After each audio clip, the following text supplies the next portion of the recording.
Bon, bah, aujourd'hui, Cédric, on va changer les rôles. Habituellement, c'est toi qui nous fais la communication au sein du club. Et pour aujourd'hui, c'est toi qui vas être l'interviewé en tant que joueur, entraîneur et tout ce que tu fais dans le club. Donc, est-ce que tu peux nous dire où tu vis actuellement? Ouais, donc bonjour à tous déjà. Donc je viens tout juste de déménager et on habite maintenant à Saint-Pierre-de-Varengeville, à côté de, pas très loin de Barentin, à côté de Rouen. Quand tu dis on vient de déménager, justement, ça intéresse tout le monde, ta situation familiale actuellement.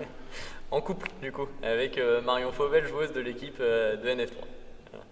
Et peux-tu nous dire ce que tu fais au CSG rapidement? On en parlera un peu plus tout à l'heure. Et depuis combien d'années? Ouais, alors au CSG, alors professionnellement, je suis arrivé il y a 3 saisons maintenant, qui ont été un peu tronquées par le Covid, mais malgré tout, je suis un petit peu multifonction au club. Je suis joueur en premier depuis encore plus longtemps, ça, et puis je suis arrivé du coup professionnellement en tant qu'entraîneur et puis en tant que chargé de communication. Bon alors Cédric, maintenant parlons de tes débuts au basket. Dis-nous un peu comment tu as commencé le basket en jeune.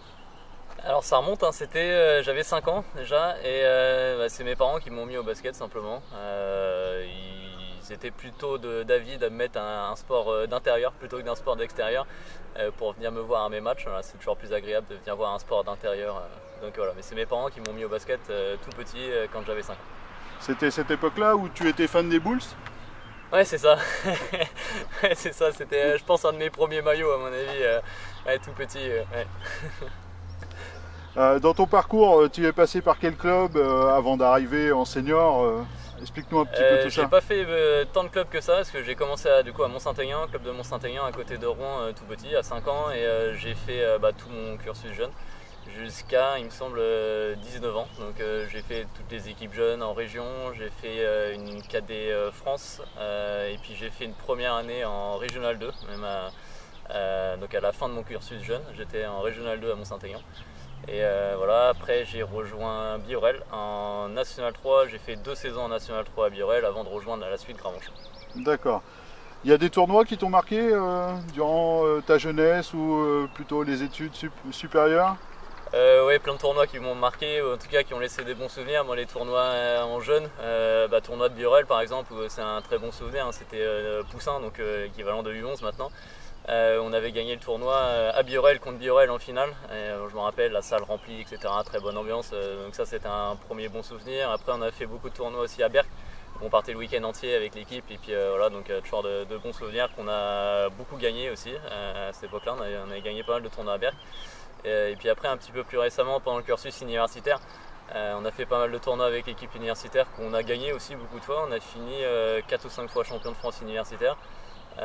Dont des finales universitaires, des finales du championnat de France universitaire à Lille, et puis la plus marquante à Rouen surtout. On a gagné devant notre public, c'était un match serré contre Bordeaux. Voilà, en gros les tournois qui m'ont marqué dans ma carrière entre guillemets de basketteur. Et des coachs en jeune qui t'ont marqué, entraîneurs? Ouais, mon coach actuel que j'ai eu quand j'étais en Benjamin, voilà, c'est ça. On parle de cette période? C'est ça. Ouais, c'était un autre tournoi, il me semble que c'est le tournoi de Cabourg ça. Mais voilà, Bruno Suarez du coup, que j'ai vu en Benjamin, que je retrouve maintenant à Gravenchon là, depuis longtemps.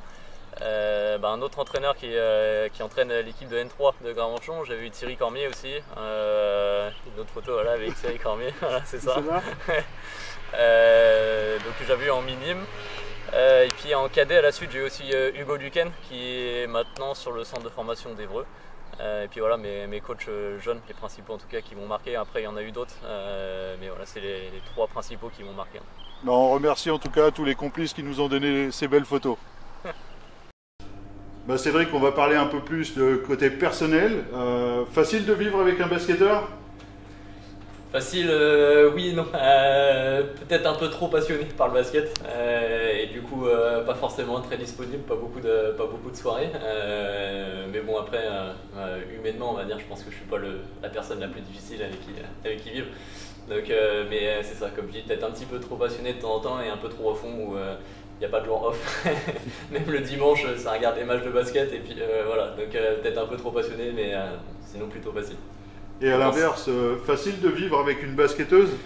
Ouais, oui, elle prend moins de temps, on va dire, sur le basket, donc elle est justement peut-être plus disponible. Donc c'est plutôt facile de vivre avec une basketteuse, avec cette basketteuse. Des projets perso, tous les deux, récents ou à venir? Récent, l'achat de la maison, il y a 2 mois maintenant, ça fait seulement 2 mois. Après d'autres projets de voyage, alors pourquoi pas. Et rien de très concret, on va dire, pour l'instant. Et on nous a parlé d'une passion à toi, une passion des animaux, chats, tortues. Je ne sais pas si tu souhaites en parler. Oui, j'aime bien les animaux en général. Ouais. C'est vrai qu'on a 2 tortues, on a un chat. J'ai toujours eu des chats quand j'étais jeune aussi chez mes parents. Donc grand fan des animaux et puis des chats en particularité. Ouais. Bon Cédric, on se retrouve dans le vestiaire que tu utilises 2 fois par semaine pour l'entraînement et le samedi soir pour les matchs à Caumont. On va te poser la question, pourquoi es-tu venu au CSG en tant que joueur il y a quelques années en National 3? Du coup j'étais à Burel. J'étais sur une dernière saison un peu compliquée et entre guillemets on était redescendu, ça se passait bien humainement aussi. Et voilà, sportivement en tout cas on descendait en pré-national. Et puis j'étais avec Bruno en tant que prof à la fac qui m'avait jeté des perches un petit peu. Et on avait fini par se mettre d'accord. Le fait qu'à Gravenchon, eux, ils étaient sur une bonne saison. Ils avaient failli monter, il me semble, ou 2 saisons avant, ils avaient failli monter. Ils avaient joué contre Chartres ici à l'époque. Ils avaient fini 2e. La saison, juste avant que j'arrive, ils avaient fait une saison correcte aussi. Ils avaient dû finir 6e, il me semble. Et puis ça m'intéressait de rejoindre à la fois Bruno, que je connaissais depuis longtemps. Il y avait pas mal de joueurs avec qui ou contre qui j'avais déjà joué aussi, qui étaient passés par les mêmes clubs que moi. Donc c'était un projet qui m'intéressait de venir à Gravenchon. Tu as parlé de Bruno, donc Bruno Suarez. Peux-tu nous citer sa plus grosse qualité au coach? Pareil, on va dire qu'il y en a plusieurs. On va être honnête, il y en a plusieurs quand même. Mais il est passionné par le basket. Et fin tacticien, on va dire. Il réfléchit toujours sur le jeu, il réfléchit beaucoup sur les adversaires, il réfléchit sur nous aussi. Donc voilà, mais c'est principalement le fait qu'il est passionné qui fait qu'il réfléchit beaucoup sur le jeu, sur le basket, et puis il vit basket. Il a peut-être aussi quelques défauts, mais là tu peux en citer qu'un, le plus gros défaut de Bruno. Gros défaut, on va dire qu'il peut avoir un gros caractère. Il peut mettre des bons pics de temps en temps qui font mal, qui sait comment les placer, et voilà. Mais bon, c'est un défaut et ça peut être aussi à la fois une qualité parce que c'est peut-être aussi une manière d'obtenir le meilleur de ses joueurs, on va dire. Tu parles du meilleur de ses joueurs, le meilleur de l'équipe. C'est ce que vous avez obtenu il y a quelques années en passant de National 3 à National 2. Une petite photo qu'on remettra dans la vidéo qui va te rappeler de bons souvenirs. Tu peux nous parler de cette saison et de cette montée? Ouais, la plus belle saison de ma vie, plus beau match de ma vie aussi, le 5 avril 2014, je me rappelle encore la date, avec le match Rouen, SP au Rouen à l'époque contre Gravenchon. Tout dernier match de la saison, match pour la montée. Du coup, c'était l'équipe qui gagnait ce match-là, qui montait. Donc à la fois un très bon souvenir forcément, et puis un souvenir moins agréable pour moi personnellement, parce que voilà, comme tu le montres sur la photo, on a gagné le match, on est monté en National 2, donc c'était la fête, mais moi à la 7e minute de jeu, il me semble que je me casse le pied, rapidement dans le match. Voilà, très très bon souvenir, sûrement le meilleur souvenir de ma vie de basketteur, mais aussi un petit peu partagé, parce que je me suis blessé aussi pendant ce match-là, et voilà, ça laisse malgré tout un souvenir un peu moins bon à cause de cette fausse note, on va dire.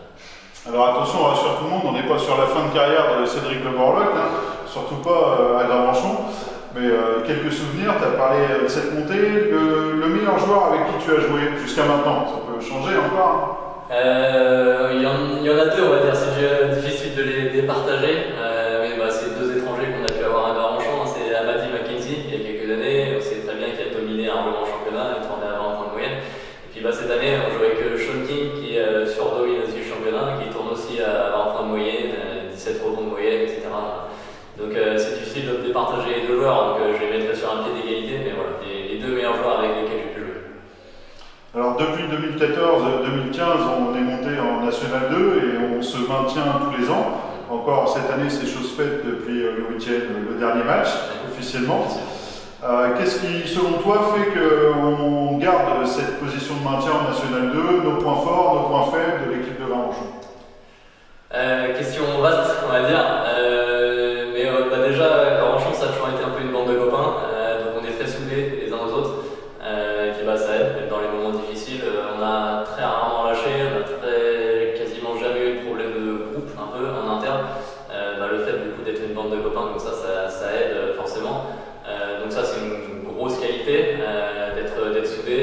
d'avoir des morts de faim, des gens qui se jettent sur les ballons, malgré qu'on ait des joueurs qui ne soient pas professionnels, contrairement aux autres équipes, on n'est pas une équipe professionnelle, mais on a des joueurs comme les Arthur Boizou, comme les Nicolas Lebas, Paul Morel, etc., qui sont des morts de faim, qui se jettent sur les ballons, qui donnent tout sur le terrain, et qui donneraient leur vie sur le terrain. Arthur Boizou est sorti avec plusieurs cicatrices des matchs, et voilà, mais c'est grâce à ces joueurs-là qu'on voit peut-être un petit peu moins en attaque, mais qui défensivement sont très importants, et dans le rôle d'une équipe aussi, même dans l'ambiance, et ça, c'est des joueurs qui sont très importants.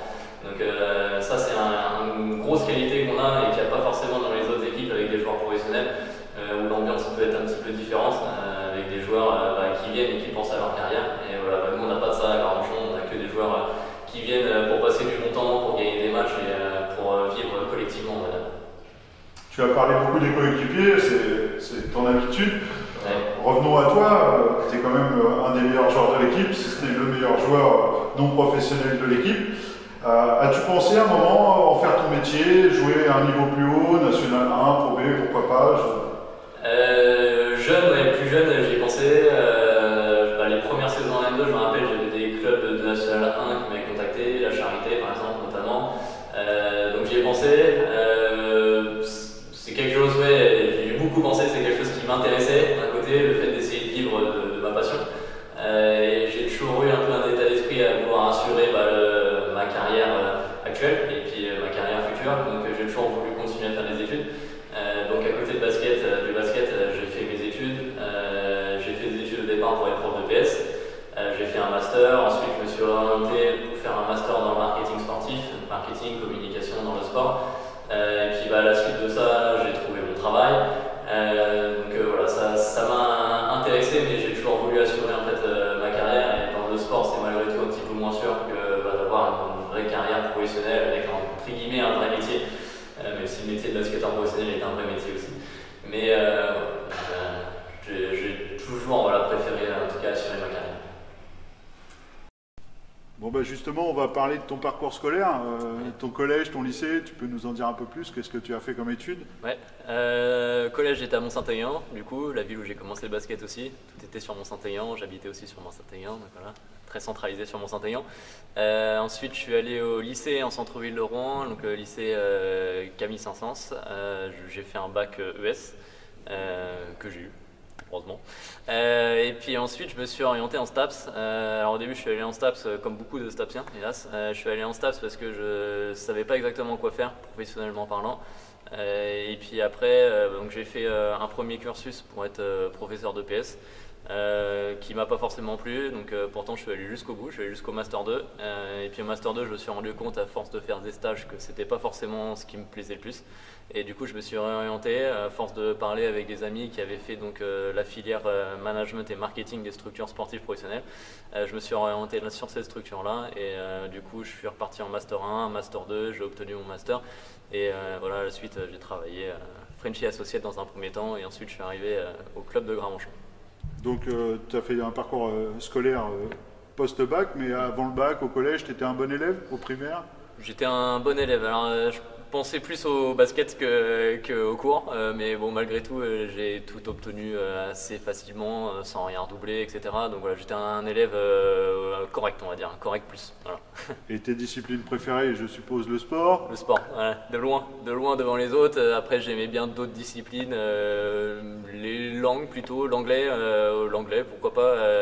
Ça m'a plus servi d'ailleurs pour actuellement, enfin après mon cursus scolaire j'ai travaillé à Frenchy Associate où c'était des camps de basket en anglais. Maintenant je joue avec des étrangers, des américains et ça, donc voilà ça m'a servi.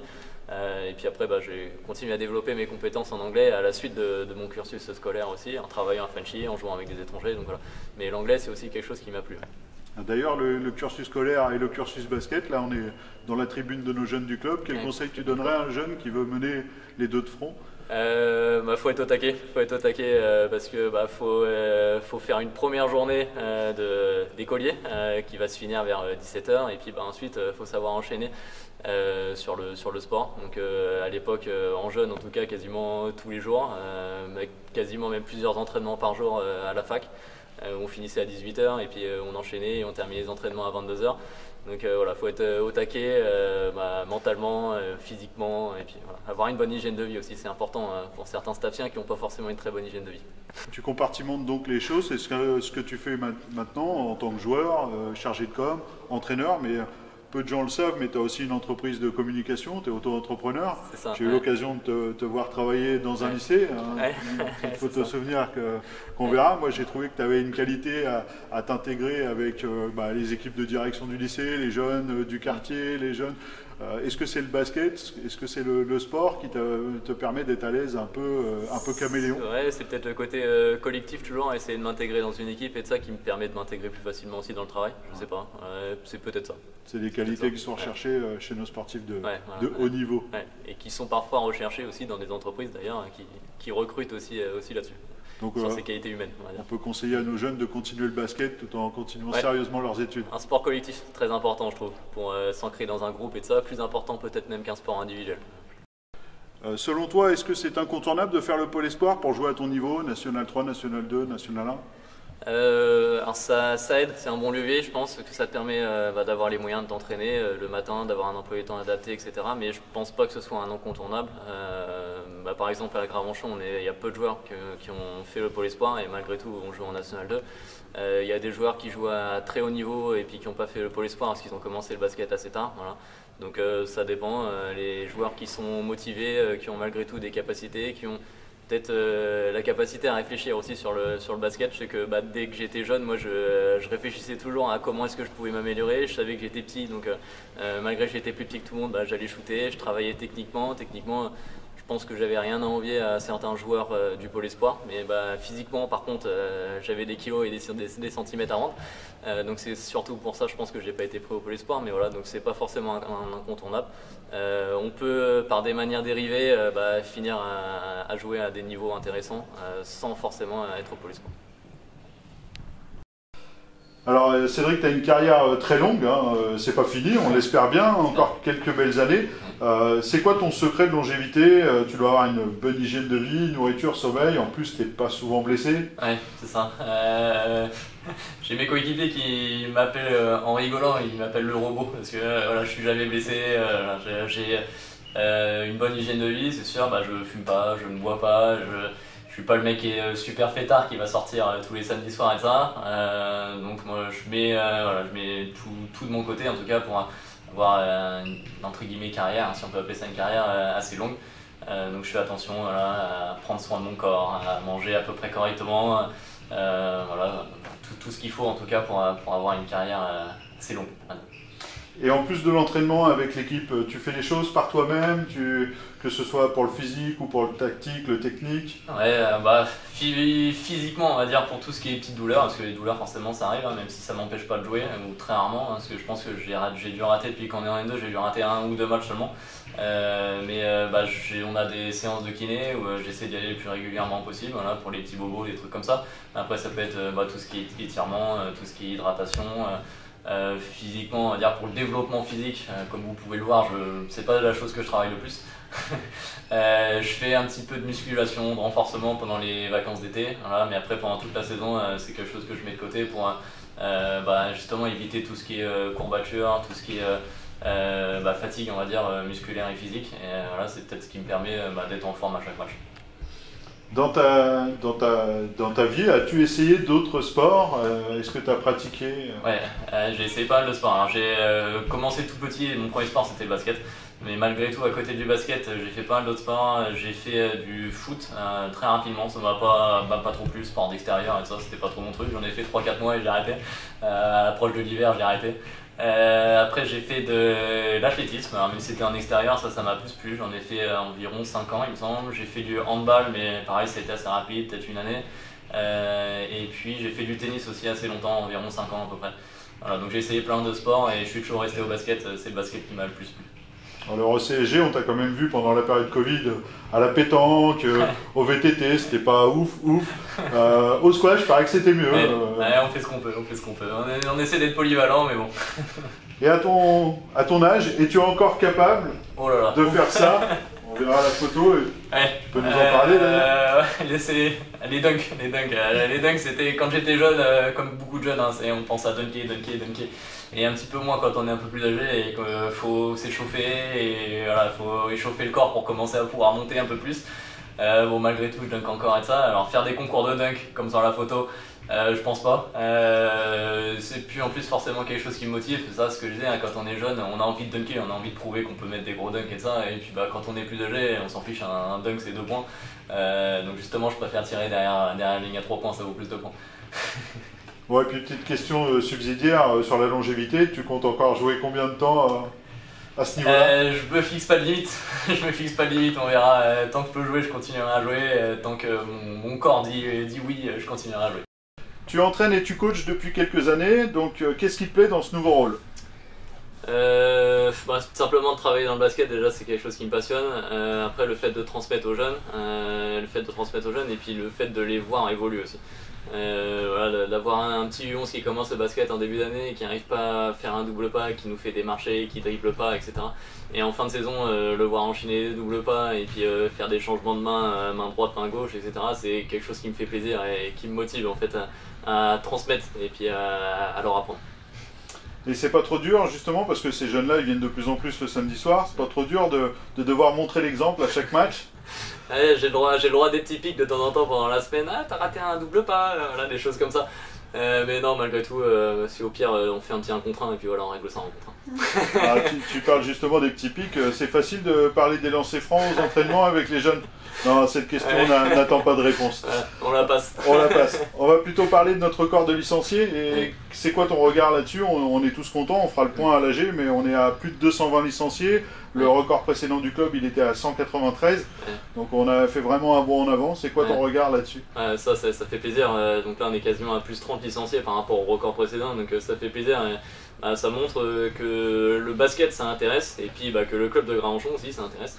On a de plus en plus de monde des écoles ou parfois de clubs d'à côté qui nous rejoignent parce que c'est une reconnaissance pour nous, ça montre qu'on fait du bon travail et voilà, que la formation est bonne et ça donne envie en tout cas de venir à Gravenchon, donc ça fait plaisir.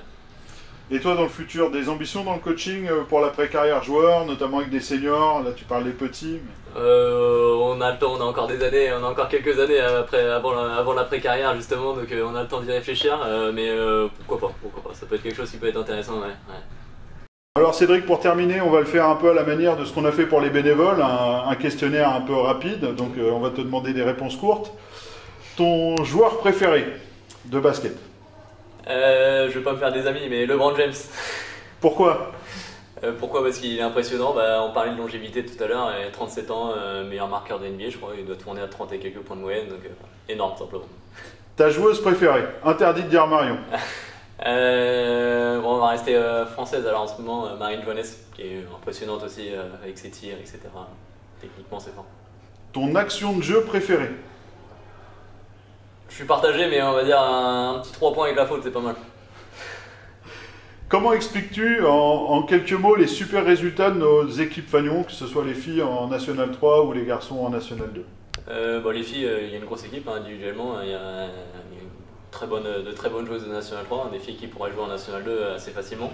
En garçon, on a à la fois des bons joueurs et comme je disais tout à l'heure, on a un groupe aussi qui est très soudé avec des morts de faim. Donc, fais-nous un petit retour sur le Chaudron Caumont cette année. Est-ce que tu vois évoluer les choses? Est-ce que ça fait plaisir quand on est sur le terrain? Alors de très loin, il y a encore 5-6 ans, on jouait devant des salles où je me souviens des photos de matchs contre Rennes il y a quelques années où il y avait peut-être maximum 100 personnes dans la salle, c'est vide, pas trop d'ambiance.